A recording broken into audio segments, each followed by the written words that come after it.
بہت سے لوگ ایک دلیل یہ لے آئیں گے کہ رب تعالیٰ کا اپنا فرمان ہے کہ تم میری طرف 1 قدم بڑھو، میں تمہاری طرف 2 قدم بڑھوں گا۔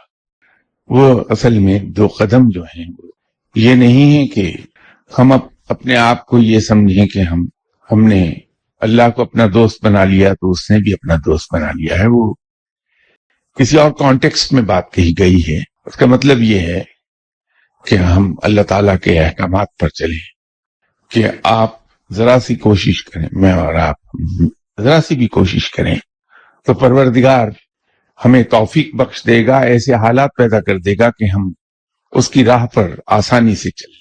کہ جو ہی ہم نے صدق دل سے اللہ کو اپنا دوست جانا تو ہمیں یہ یقین آ جائے گا کہ اللہ جو کرتا ہے وہ ہمارے لیے بہتر کرتا ہے۔